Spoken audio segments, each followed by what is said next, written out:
अध्यात्म विद्या। मैं चाहूंगा भाई अतिशय अपना वक्तव्य प्रस्तुत करें।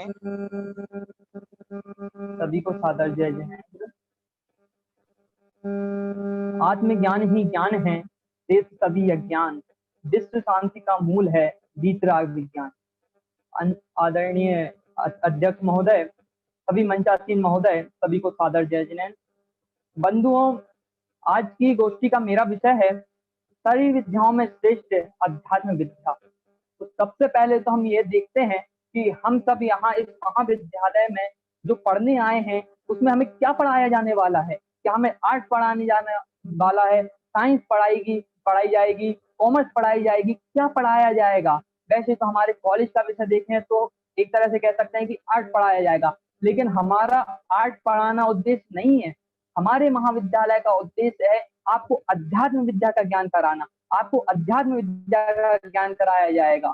तो अध्यात्म कहते किसे हैं वास्तव में? तो सबसे पहले हम देखते हैं अधि प्लस आत्मा इक्वल टू अध्यात्म, अर्थात अपने आत्मा के निकट आना, उसे ध्याना ही अध्यात्म है। इसी बात को पुष्ट करते हुए आचार्य जयसेन प्रवचन सार की टीका में लिखते हैं अधियते सततम इति अध्यात्म ज्ञान, मतलब अपनी आत्मा का अध्ययन करना, निरंतर अध्ययन करना ही क्या है? अध्यात्म है। देखो 14 विद्याओं में सर्वश्रेष्ठ विद्या अध्यात्म विद्या को कहा गया है। विद्याएं अनेक प्रकार की गिनाई गई हैं, 14 भी गिनाई गई हैं, कहीं 16 गिनाई गई हैं, और कहीं कहीं 72 कलाओं को भी अध्यात्म विद्या कहा गया है। कहा भी गया है कला 72 पुरुष की, सामे 2 सरदार, एक जीव की जीविका, दूजा जीव उद्धार। अर्थात संसार में 72 अर्थात सैकड़ों कलाएं ऐसी हैं जिनका हमें ज्ञान होना चाहिए, लेकिन इनमें से भी 2 विद्याएं ऐसी हैं जिनका ज्ञान अवश्य ही होना चाहिए। वे कौन कौन सी हैं?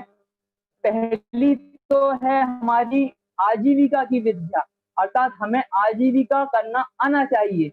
अगर हमें लोक में रहना है तो आजीविका की विद्या अवश्य आनी चाहिए। और दूसरी विद्या है अध्यात्म विद्या, जिससे हमारा उद्धार होगा, हमें मुक्ति प्राप्ति होगी। उसके बाद देखते हैं कि देखो विद्याएं अनेक प्रकार की हैं और सब विद्याओं का अपना अपना एक अलग महत्व है, लेकिन हमारे भारत में चूंकि आध्यात्मिक देश कहा जाता है और इस भारत को अध्यात्म की मुख्यता से देखा जाता है, इसीलिए भारत में अध्यात्म विद्या के अध्ययन पर विशेष करके जोर दिया गया है। देखो हम इस महाविद्यालय में प्रवेश लिया है हमने, और महाविद्यालय का ध्येय वाक्य भी है कि क्या सब विद्या या विमुक्ता है, अर्थात विद्या वह है जो हमें मुक्ति की ओर ले जाए। अर्थात ऐसी विद्या कौन सी है? तो ऐसी विद्या एकमात्र अध्यात्म विद्या ही है जो हमें मुक्ति की ओर ले जाएगी। यही अध्यात्म विद्या है जो हमें जीवन जीने की कला सिखाएगी। कई लोग ऐसा कहते हैं कि अध्यात्म विद्या अभी सीखकर क्या करेंगे, ये तो साधु संतों की बुढ़ापे की बात है, इसको सीखकर अभी हम क्या करेंगे? तो मैं कहता हूँ ये मात्र साधु संतों की या बुढ़ापे में सीखने वाली चीज नहीं है, ये हर समय हमें सीखने जैसी चीज है। इसका ज्ञान मैं तो कहता हूँ बच्चे बच्चे को होना चाहिए। और देखो जो लौकिक विद्याएं हैं वे क्या करेंगी कि हमें भौतिक विज्ञान की ओर ले जाएंगी, लेकिन जो अध्यात्म विद्या है वो हमें विचार विज्ञान की ओर ले जाती है। ये इसकी सबसे बड़ी उपलब्धि है, ये हमें जीवन जीने की कला सिखाती है। और अन्य विद्याएं तो क्या है कि हमें लालच पैदा करती हैं, हमें लालसा दिलाती हैं कि हमें ये चाहिए ये चाहिए ये चाहिए, मतलब तमाम प्रकार की हमारे अंदर जिज्ञासा पैदा कर देती हैं, जो हमारे पास नहीं है उसको भी प्राप्त करने की हमें जिज्ञासा दिलाती हैं। लेकिन अध्यात्म विद्या कैसी है? ऐसी विद्या है जो हमें प्राप्त सहयोगों में संतुष्ट रखना सिखाती है ये। और हमारी पढ़ाई में सबसे बड़ी बात ये है जो अध्यात्म विद्या है, ये जितनी श्रेष्ठ है उतनी ही दुर्लभ भी है। कैसी दुर्लभ है कि समय सार में भी आचार्य कहते हैं शुद्ध परिचिदानुभूता सर्वस्व विकाम भोग बंधिका, 5वीं गाथा है समय सार की। इसमें कहा है कि हमने अभी तक काम भोग बंधन की कथा तो अनेक बार सुनी है, उसका परिचय प्राप्त किया है, उसे अनुभव किया है, लेकिन एक आत्मा की बात हमने अभी तक नहीं सुनी। अरे हमारे जैन ग्रंथ तो जैन ग्रंथ, अन्य ग्रंथों में भी अध्यात्म विद्या का उतना ही महत्व बताया गया है जितना कि हमारे जैन ग्रंथों में।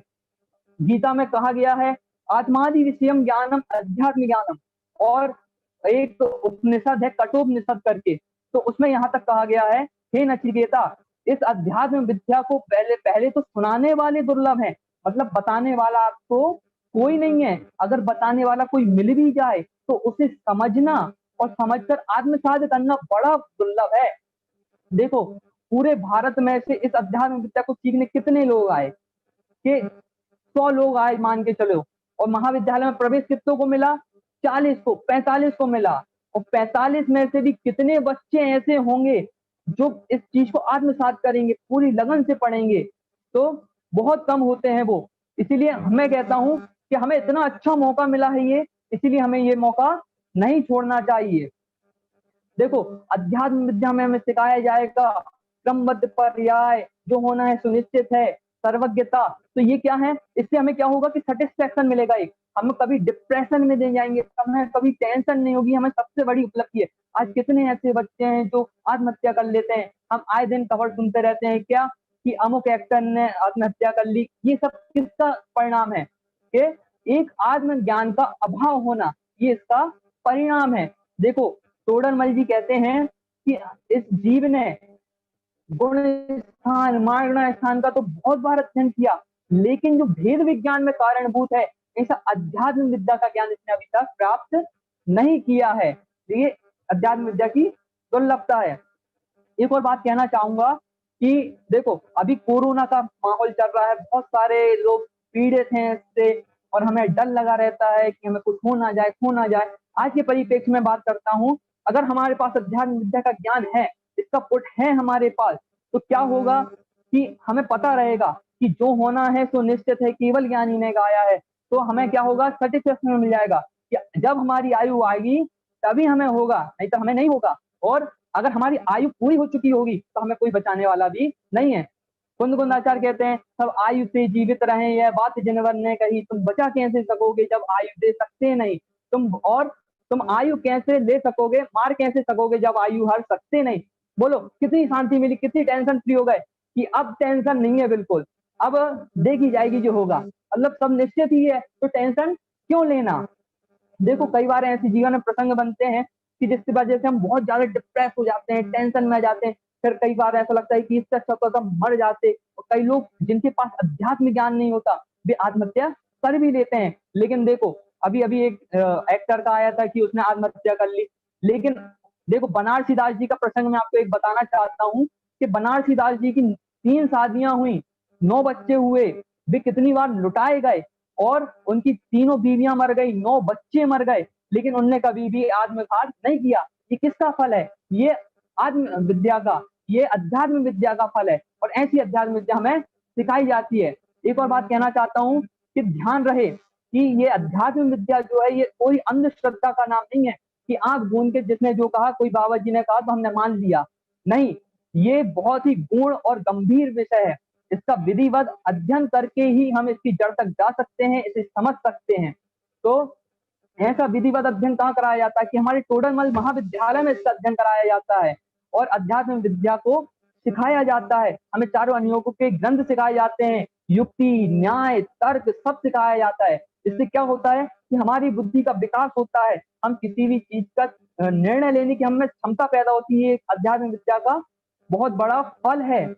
तो और सबसे बड़ी बात, सब हटा दो, अन्य विद्याओं में शांति नहीं मिलेगी आपको। आप इंजीनियर बन गए, डॉक्टर बन गए, तो जीवन में आप पुल बनाते नहीं रहोगे। आपके आप डॉक्टर बन गए तो चीरा फाड़ी नहीं करनी है आपको जिंदगी भर।